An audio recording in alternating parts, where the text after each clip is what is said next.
Le 4 octobre 2025, à la Cité du Vatican, le pape prononça un discours choquant qui secoua le monde entier. Un ultimatum sévère fut lancé au Burkina Faso, exigeant qu'il se retire de ses alliances avec la Russie et l'Iran. À l'autre bout du monde, à Ouagadougou, Ibrahim Traoré, le président du Burkina Faso, se préparait à répondre. Ce n'était pas seulement une question de politique, mais de dignité nationale. Dans un geste symbolique, il s'avança, Bible en main, prêt à transformer l'ultimatum papal en défi, et ainsi marquer le début d'un combat bien plus grand. Le monde attendait de voir s'il allait se soumettre ou se lever.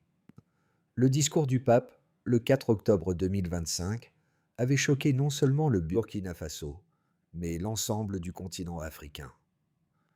L'appel à se soumettre à l'ordre international, sous l'égide du Vatican, était bien plus qu'une simple intervention diplomatique. C'était une tentative d'imposer une vision, une façon de penser, un modèle qui avait façonné l'Afrique depuis des siècles. Mais Ibrahim Traoré n'était pas un leader ordinaire.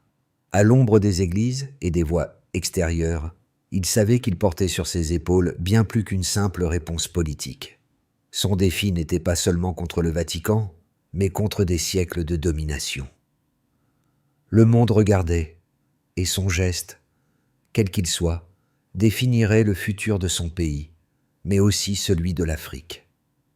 Le Burkina Faso devait-il se plier aux puissances étrangères, ou allait-il, enfin, affirmer sa souveraineté et sa dignité? Traoré, avec une Bible en main, se préparait à relever ce défi monumental. C'était l'enjeu de tout un continent, un choix entre l'humiliation et l'émancipation. Le matin du 6 octobre 2025, les rues de Ouagadougou étaient envahies par une foule agitée, impatiente de voir quel choix ferait leur président. Les radios, qui diffusaient en boucle le discours du pape, créaient un climat de tension palpable dans tout le pays.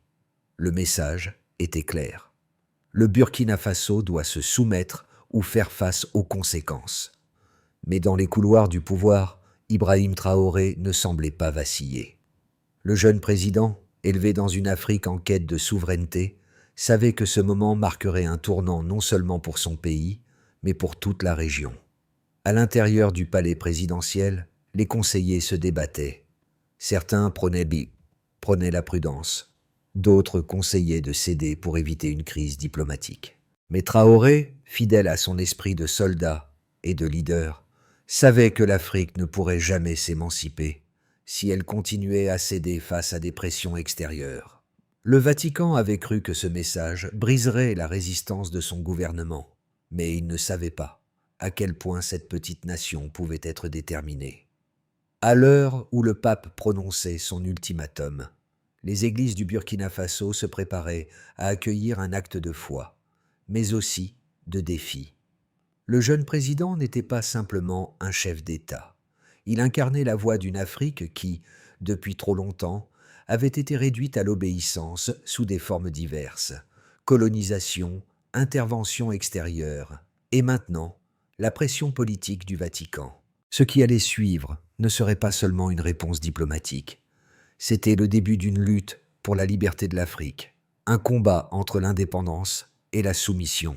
Le discours à venir de Traoré serait bien plus qu'une réponse. Ce serait un message envoyé à toutes les nations africaines. Nous sommes libres, ou nous ne sommes rien. Ibrahim Traoré n'était pas seulement un président du Burkina Faso. Il était le porte-voix de toute une génération de leaders africains qui refusaient de se laisser dicter leur avenir. Ce jeune soldat, forgé par les épreuves, était devenu un symbole d'espoir pour ceux qui rêvaient d'une Afrique libre et indépendante. À Ouagadougou, ce jour-là, il n'était pas simplement un homme politique, mais un meneur de bataille pour une cause plus grande que lui-même, la souveraineté de son pays et du continent africain. Le moment décisif arriva lorsque Traoré se présenta devant la cathédrale de Ouagadougou, une Bible dans une main, une vision de liberté dans l'autre. Alors que le monde entier avait les yeux rivés sur lui, il prit une décision qui allait résonner bien au-delà des frontières du Burkina Faso. Devant une foule silencieuse, Il leva la Bible et proclama, d'une voix forte et stable, « Nous ne nous inclinons pas devant l'Empire. Nous ne nous inclinons que devant Dieu. » Ce geste, ce discours, n'était pas simplement une affirmation de foi, mais un message politique clair. Le Burkina Faso ne se soumettrait pas aux diktats étrangers. Dans les rues, une vague de soutien déferla. Les jeunes, les femmes, les travailleurs tous s'étaient unis derrière leur président, conscients que ce moment allait redéfinir leur place dans le monde. Ce qu'Ibrahim Traoré venait de dire n'était pas simplement un appel à la résistance, mais une déclaration de dignité retrouvée. L'Afrique, et pas seulement le Burkina Faso, venait de franchir une étape importante dans son chemin vers l'émancipation. Le 6 octobre 2025, le Burkina Faso se retrouva au centre d'une scène géopolitique inédite. Ibrahim Traoré, armé de sa foi et de son engagement envers la souveraineté nationale, venait de prononcer un discours qui allait marquer l'histoire. Tandis que les caméras du monde entier se focalisaient sur le petit pays d'Afrique de l'Ouest, un autre type de conflit se préparait. Ce n'était plus simplement une affaire entre un gouvernement africain et le Vatican, mais une bataille pour l'âme de l'Afrique. Un affrontement entre ceux qui voulaient maintenir un statu quo colonial et ceux qui aspiraient à une indépendance véritable et à une liberté retrouvée. Quelques heures après le discours de Traoré, les médias internationaux se mirent en marche. BBC Afrique et Reuters rapportèrent les événements de manière systématique, répétant les mots du pape et leur exigence d'une soumission immédiate. Mais les reportages, qui cherchaient à disqualifier le Burkina Faso et son président, avaient un effet secondaire inattendu. Plutôt que de désarmer la résistance, ils ravivèrent les flammes de la révolte dans toute l'Afrique. Le message de Traoré n'était pas simplement politique. Il devenait un cri de guerre spirituel contre des siècles de domination étrangère. Le lendemain, à Ouagadougou, des milliers de citoyens se rassemblèrent devant la cathédrale. Ils portaient des Bibles et des drapeaux nationaux, prêts à soutenir leur président, prêts à prouver qu'ils ne se laisseraient pas dicter leur avenir par des puissances extérieures. À l'intérieur de la cathédrale, l'atmosphère était tendue. Les prêtres burkinabés, qui avaient longtemps prôné la soumission dans leurs homélies, se retrouvaient divisés. Certains se joignirent au mouvement de Traoré, d'autres craignaient les conséquences d'une rupture avec Rome. Dans les semaines qui suivirent, les événements prirent une ampleur mondiale. L'Union européenne, les États-Unis et les puissances occidentales commencèrent à se manifester. Les sanctions, les menaces et les tentatives de blocus économique devinrent les armes de choix de l'Occident pour tenter de déstabiliser le Burkina Faso. Les ministres et diplomates européens commencèrent à dénoncer Traoré comme un dictateur en devenir. Mais, dans les rues de Ouagadougou, ces menaces de violence ne firent que renforcer la détermination du peuple burkinabé. Les manifestations se multiplièrent à travers l'Afrique, du Mali au Nigeria, du Niger au Ghana. Les leaders politiques africains, d'abord hésitants, commencèrent à apporter leur soutien à Traoré. Le Mali, le Niger et plusieurs autres pays de la région se rallièrent à son appel pour l'indépendance et la souveraineté.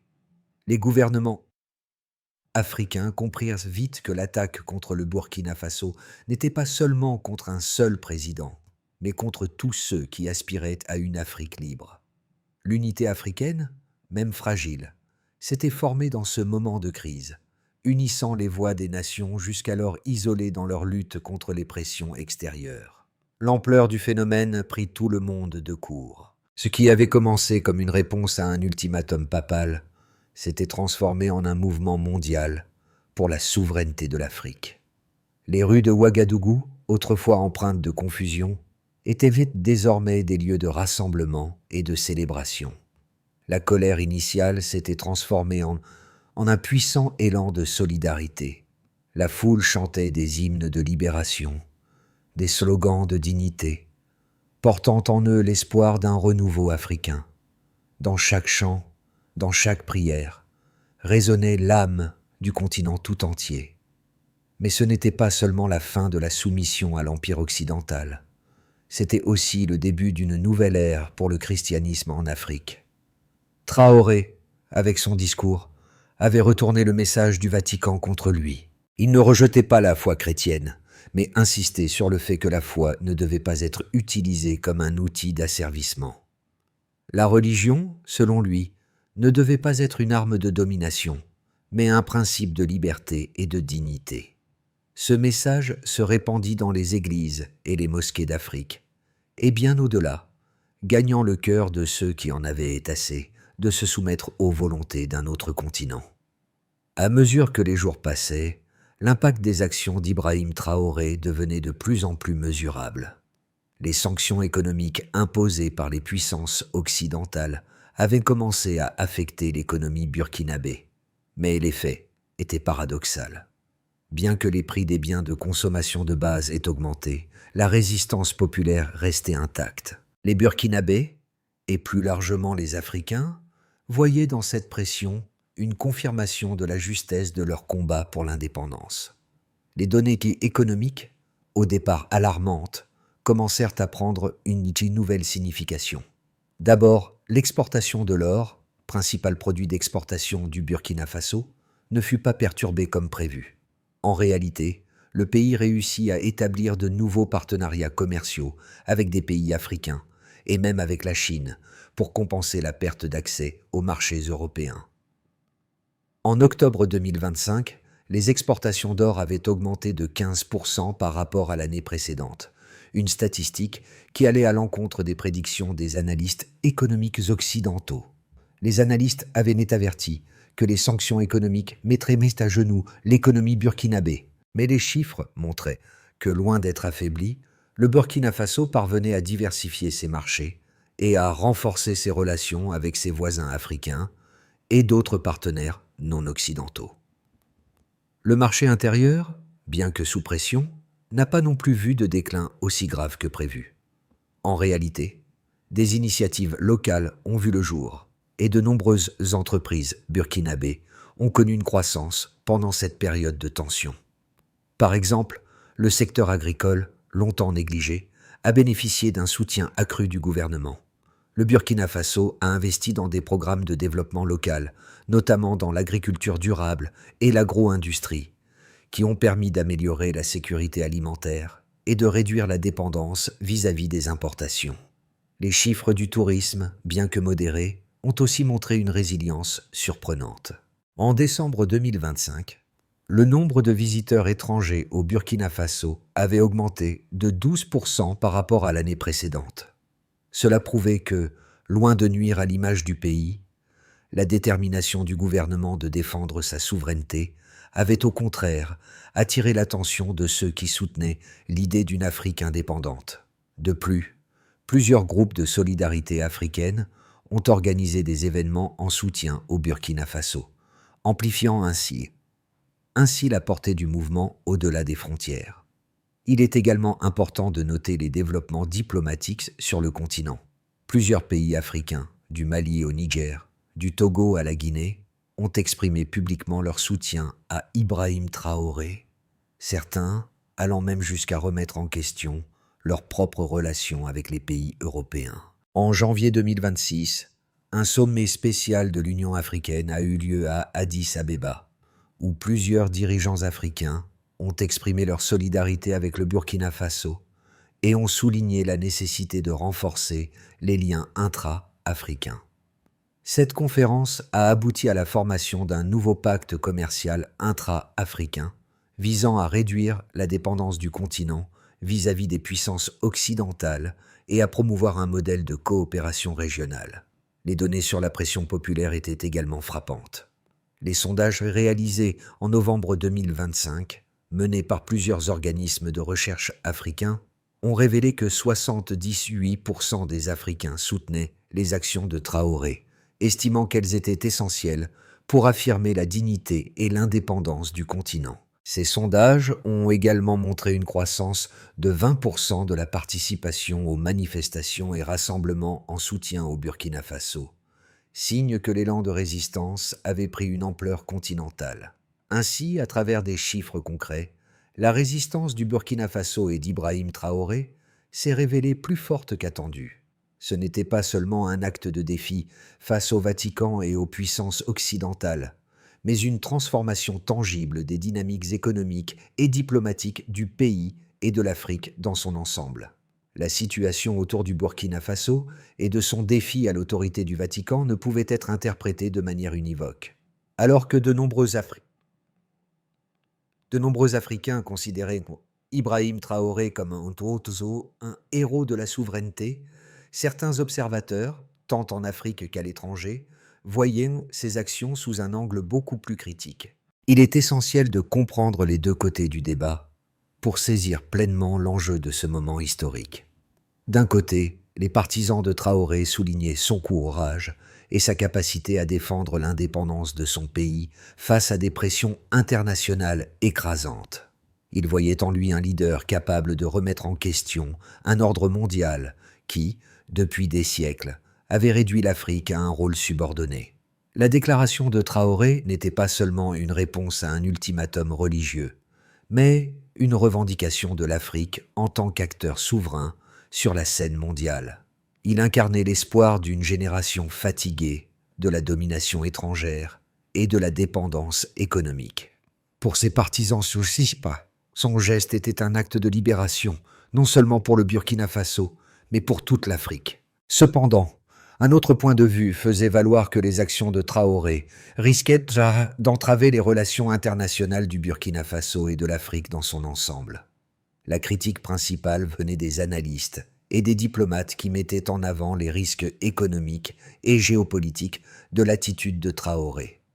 En défiant ouvertement le Vatican et en s'alignant avec des puissances comme la Russie et l'Iran, le président du Burkina Faso risquait d'isoler davantage son pays et de mettre en péril les investissements étrangers cruciaux pour son développement.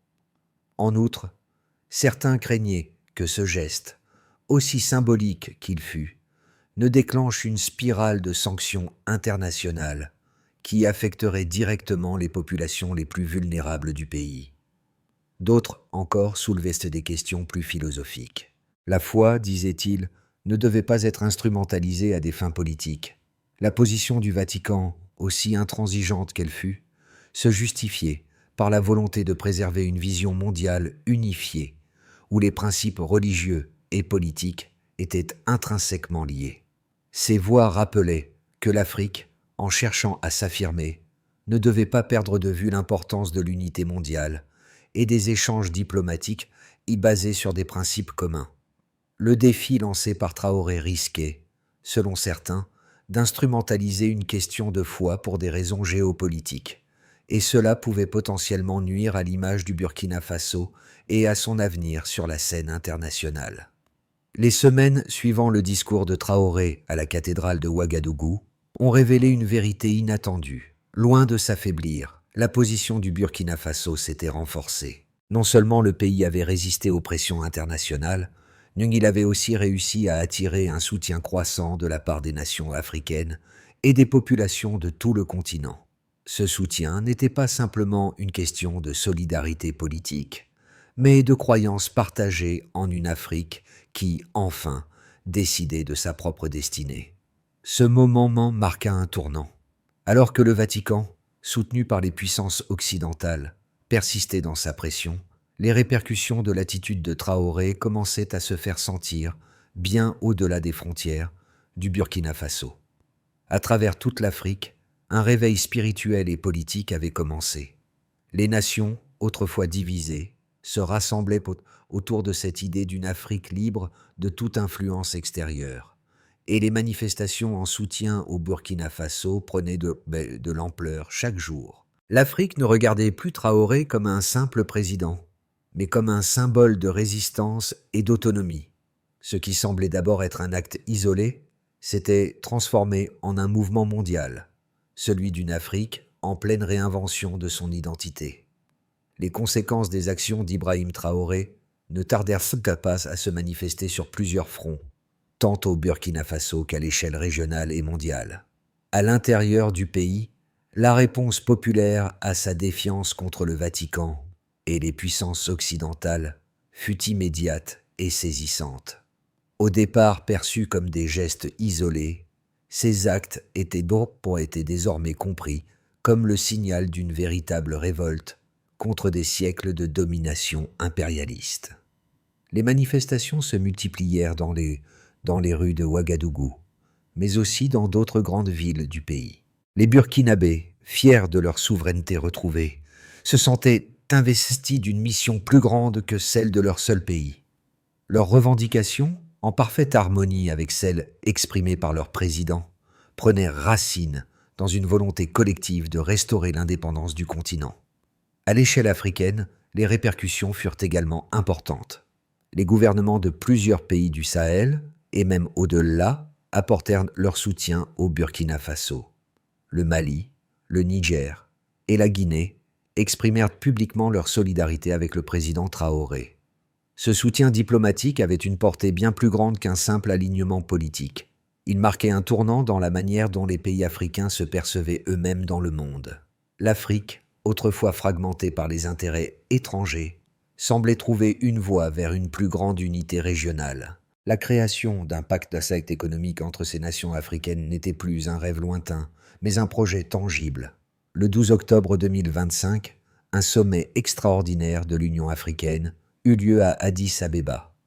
Plusieurs chefs d'État africains, y compris ceux du Sénégal, du Nigeria et du Togo, saluèrent la position du Burkina Faso et appuyèrent la nécessité de créer un bloc économique africain capable de se passer des marchés traditionnels européens et américains. Ce sommet fit un pas significatif vers l'établissement de l'Alliance des Nations africaines, un groupe de pays qui s'engageait à renforcer leurs échanges économiques et à se soutenir mutuellement face aux pressions extérieures. Un tel développement promettait de faire émerger un contrepoids régional face à l'influence persistante de l'Occident. Cependant, les conséquences ne se limitèrent pas à des gains diplomatiques et économiques. La réaction occidentale fut tout aussi décisive, bien que dans un sens différent. Les sanctions imposées au Burkina Faso n'étaient qu'une première étape. La communauté internationale, dirigée par les États-Unis et l'Union européenne, multiplia les mesures punitives. Les tentatives de diplomatie étaient cependant rares. Les puissances occidentales, notamment la France et le Royaume-Uni, condamnèrent Traoré, qualifiant ses actions de déstabilisantes. Elles accusèrent le Burkina Faso de s'éloigner de ses engagements envers les droits de l'homme et les principes démocratiques. De plus, l'isolement diplomatique, bien qu'imminent, ne semblait pas affecter la position de Traoré. En réalité, l'isolement international devint une marque de résistance. Et ce fut cette image de défi qui résonna à travers le monde. Les médias, notamment ceux de l'Occident, eurent également un rôle clé à jouer dans la diffusion du conflit.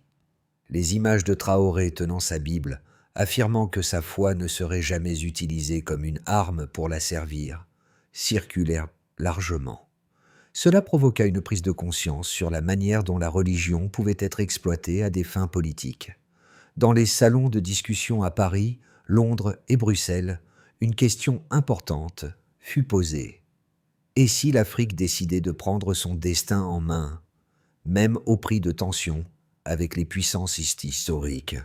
Cette question, née du conflit burkinabé, allait bien au-delà du cas particulier de Traoré. Les événements au Burkina Faso eurent un effet domino, poussant les autres nations africaines à se remettre en question et à chercher à renforcer leur souveraineté sur la scène mondiale. Le Burkina Faso ne faisait plus seulement parler de lui comme un petit pays d'Afrique, mais comme un exemple de courage politique, de dignité retrouvée et d'espoir pour une Afrique plus forte et plus unie. En analysant les conséquences à court terme des actions d'Ibrahim Traoré, il est possible de projeter 3 scénarios distincts pour les 6 à 12 prochains mois, chacun ayant des implications profondes pour le Burkina Faso et pour l'Afrique en général. Ces scénarios sont basés sur l'évolution des tensions géopolitiques, des sanctions économiques et de la solidarité régionale croissante. Passons maintenant au premier scénario, celui de base, où nous observons une résistance contrôlée et un renforcement des liens intra-africains. Dans ce scénario, le Burkina Faso continue de faire face aux pressions économiques et diplomatiques des puissances occidentales, mais sa résistance ne fléchit pas.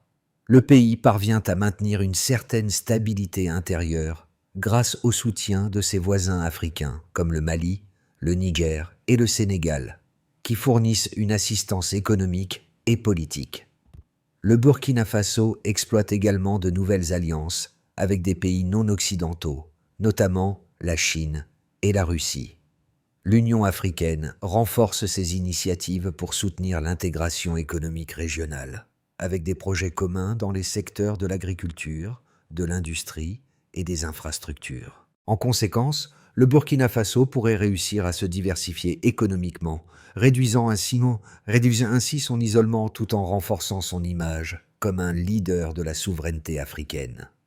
Ce scénario implique que le pays résistera aux pressions internationales, mais au prix d'un isolement diplomatique prolongé. Considérons à présent le scénario optimiste, celui d'une Afrique unie et d'un renouveau économique. Dans ce scénario, le défi de Traoré devient le catalyseur d'une véritable transformation pour l'Afrique. Le soutien international pour le Burkina Faso continue de croître, non seulement dans les pays voisins, mais aussi dans d'autres régions du continent. Le Burkina Faso, en devenant un exemple de résistance face aux puissances coloniales, inspire d'autres nations africaines à renforcer leur indépendance politique et économique. L'Union africaine réussit à mettre en place un pacte économique solide, permettant une coopération régionale accrue dans le commerce, la sécurité et les investissements. Le Burkina Faso et ses alliés africains bâtissent une alliance qui pourrait bouleverser l'ordre économique mondial en offrant une alternative au modèle d'aide étrangère dominé par les anciennes puissances coloniales. Ce scénario est l'aboutissement de l'objectif de Traoré de voir une Afrique plus unie, plus résiliente et capable de se défendre contre les tentatives d'ingérence. Enfin, examinons le scénario pessimiste, celui de l'isolement diplomatique et des conséquences économiques graves. Le pire scénario pour le Burkina Faso serait un isolement diplomatique total, accompagné de sanctions économiques de plus en plus sévères. Dans ce cas, les pressions exercées par les puissances occidentales se traduiraient par une réduction dramatique de l'aide étrangère, un effondrement des échanges commerciaux avec les pays européens et une exacerbation de la crise économique. Les ressources naturelles du pays, comme l'or, deviendraient des leviers dans un bras de fer avec l'Occident. Bien que le Burkina Faso puisse se tourner vers des partenaires non occidentaux pour échapper au blocus, les effets négatifs d'une telle politique pourraient affecter gravement les populations les plus vulnérables. En outre, les divisions internes pourraient s'intensifier, certains secteurs de la population demandant un retour à la diplomatie traditionnelle, tandis que d'autres continueraient de soutenir Traoré et sa politique de défi. Ce scénario serait extrêmement risqué, car il pourrait mener à une instabilité politique interne, voire à une répression accrue pour maintenir l'ordre. Le parcours d'Ibrahim Traoré, de président d'un petit pays africain à symbole mondial de la résistance à l'impérialisme, touche une corde sensible non seulement en Afrique, mais également dans les sociétés du monde entier. À travers ses actions, il incarne la lutte pour la dignité, la souveraineté et la liberté face à des siècles d'oppression. Dans les rues d'Ouagadougou, comme dans celles de Lagos, Bamako ou Nairobi, les échos de ces paroles trouvent une résonance profonde parmi les populations qui, trop longtemps, ont été traitées comme des sujets, plutôt que comme des acteurs, à part entière de l'histoire mondiale. Mais ce qui rend cette histoire encore plus frappante, c'est qu'elle va au-delà de la politique et de la diplomatie. Elle touche à l'identité même des peuples. L'Afrique, longtemps perçue comme un terrain de domination et de subordination, se réveille à travers ce mouvement de résistance. Ibrahim Traoré a réveillé une conscience collective qui dépasse les frontières de son propre pays. Ce n'est pas juste un défi à un Vatican qui tente d'imposer sa vision. C'est un défi à toute forme de domination extérieure qui tente de réduire l'Afrique à une simple marionnette géopolitique. Pour les Africains, le geste de Traoré est un cri de ralliement. « Nous ne nous inclinons pas devant l'Empire », a-t-il proclamé, et dans ces mots, des millions d'Africains se reconnaissent. Ce n'est pas seulement une déclaration politique, c'est un manifeste pour la dignité humaine et l'autodétermination.